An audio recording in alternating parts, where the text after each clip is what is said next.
दिनों से यहाँ बैठे हुए हैं और ये बात बड़े जोर शोर से सत्ता वाले लोग, सरकार वाले लोग कह रहे हैं कि भाई यहाँ बैठने ही से थोड़ा ज्यादा समस्या उनको है।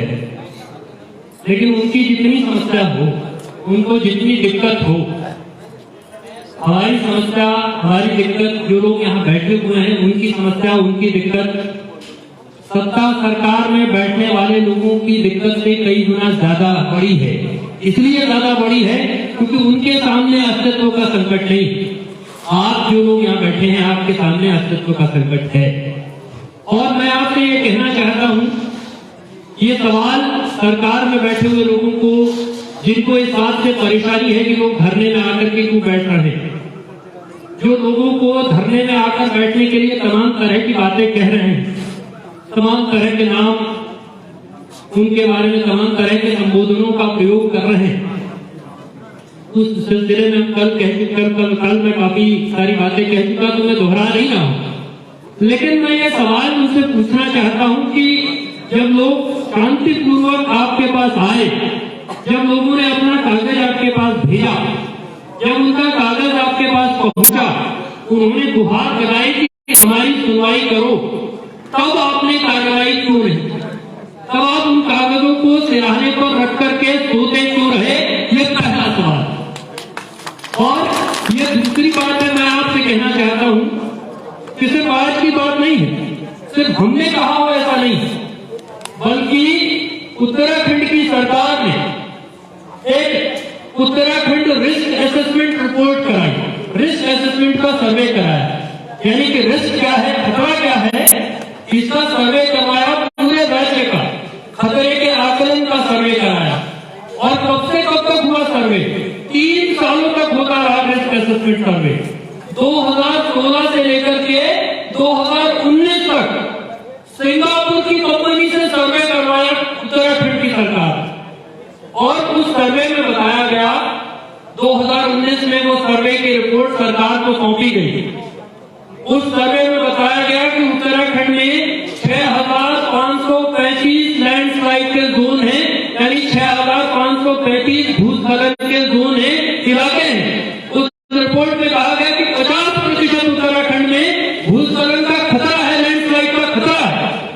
उस रिपोर्ट में कहा गया कि सरकारी रिपोर्टों, सरकारी भवनों का, जैसे ये बिल्डिंग आपके सामने खड़ी है, ऐसे सरकारी भवनों का सर्वे किया गया, उनकी मजबूती मापी गई।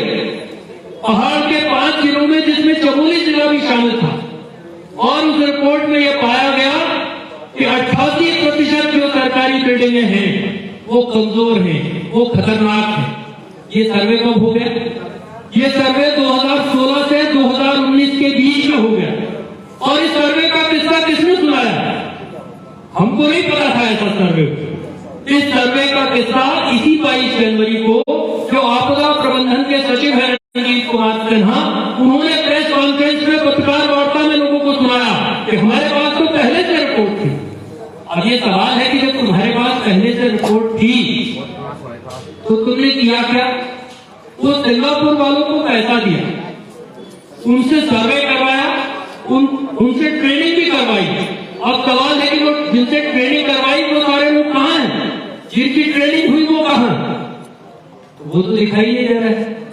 तो आपदा का पैसा कैसे ठिकाने लगाया जाए, आपदा का पैसा कैसे हजम किया जाता है, ये उसका उदाहरण है कि आपने पूरे उत्तराखंड का सर्वे कराया, उसका आकलन कराया कि खतरा कितना है, और खतरे की रिपोर्ट आई खूब मोटी।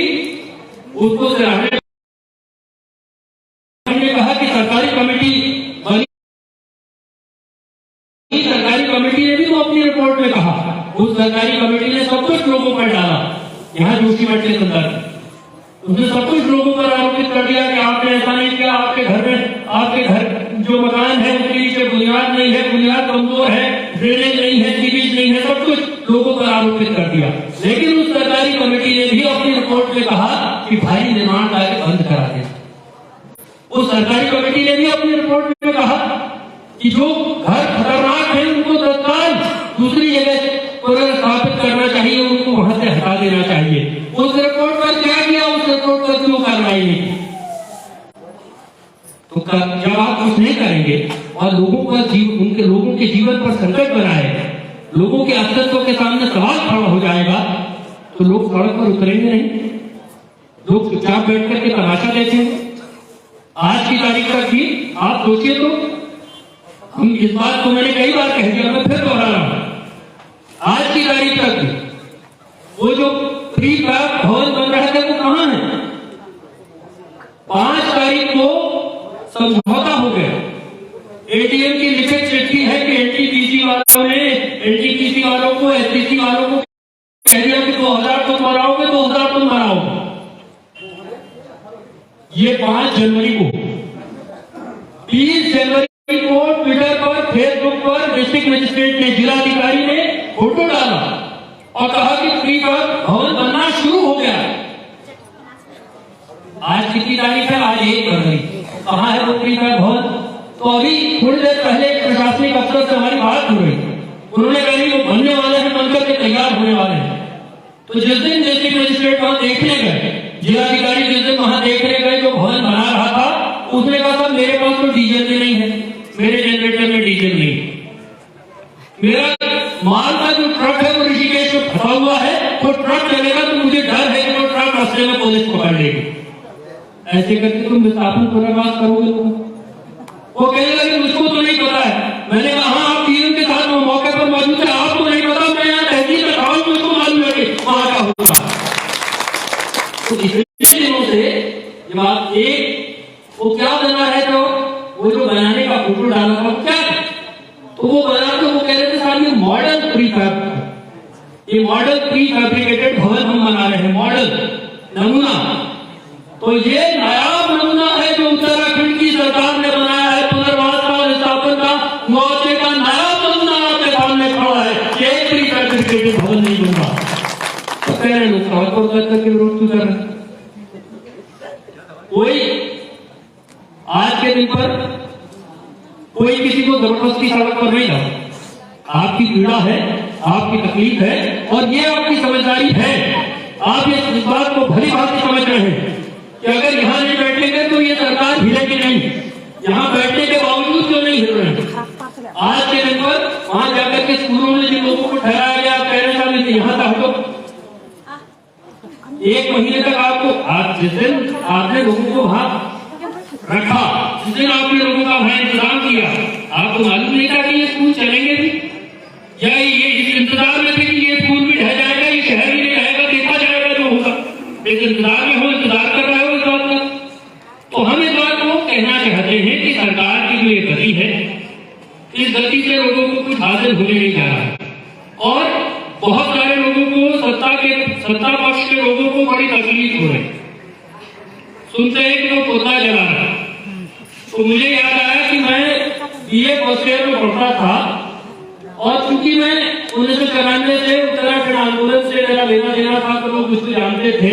उत्तरकाशी में मैं उस समय रहता था।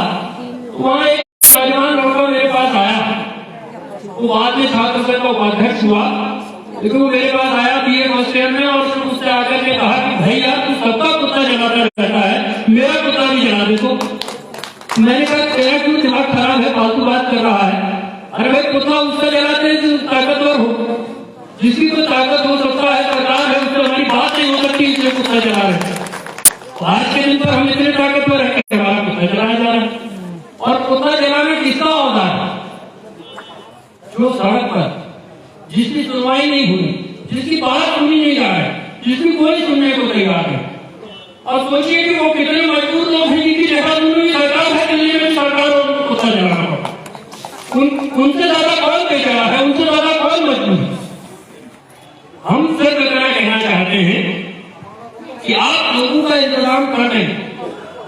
आप ये तय करा देंगे कि लोगों को जो उनके घर टूटे हैं उनका मुआवजा कितना मिलेगा, उनका पुनर्वास होगा तो कहाँ होगा, पुनर्निर्माण होगा इस शहर का तो कैसे होगा, इस शहर के बचाव का इंतजाम कैसे होगा।